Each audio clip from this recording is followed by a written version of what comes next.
Members of the European Parliament, it is an honor to address this esteemed institution on this important day, International Women's Day. Let me begin by saying that President Joe Biden and I look forward to working with members of this Parliament and fortifying the transatlantic alliance. Today, we face crises on almost every front.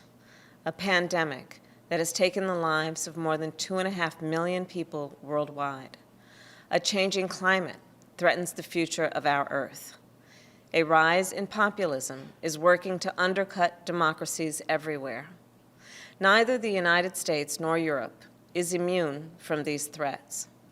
Today, it is essential that we work together to advance those principles that strengthen democracies, accountability and transparency, the rule of law, and human rights.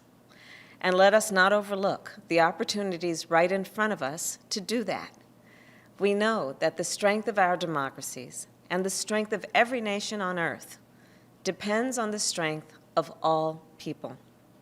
As half of the world's population, women drive major economic growth and major contributions to society. They are scientists who cure disease, and the military members who defend our nations. They are entrepreneurs who create jobs and the educators who shape the next generation. And of course, women are government leaders, from this Parliament's first elected president, Simone Veil, to all the women leaders who sit among you today. Today, the global crises we now face have made abundantly clear both the contributions of women and the challenges facing women. Simply put, our world does not yet work for women as it should. COVID-19 has threatened the health, the economic security, and the physical security of women everywhere. The pandemic has overloaded healthcare systems, making it even harder for women to access the care they need.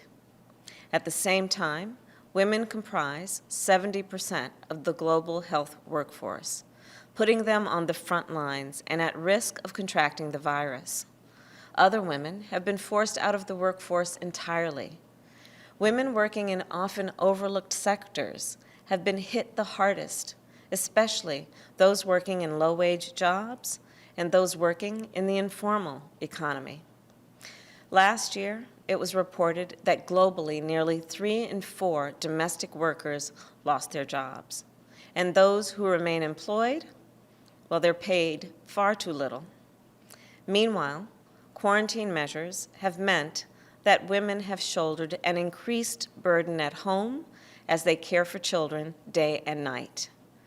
Time in isolation has also increased the risk of gender-based violence while interfering with services for survivors of domestic violence. I understand that last May, this Parliament opened the Helmut Kohl building so that some of these survivors might have a safe place to sleep. I have spent much of my career protecting survivors of domestic violence and child abuse, and I applaud your generosity. As we endure the pandemic, the economic instability, the racial injustice, the threats to democracy, and the effects of climate change, the question before us is simple. How do we build a world that works for women? I believe we must ensure women's safety at home and in every community.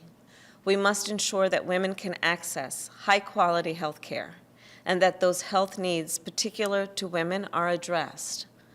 We must treat women with dignity at work and put in place the structures needed so that women can both care for their families and excel in the workforce.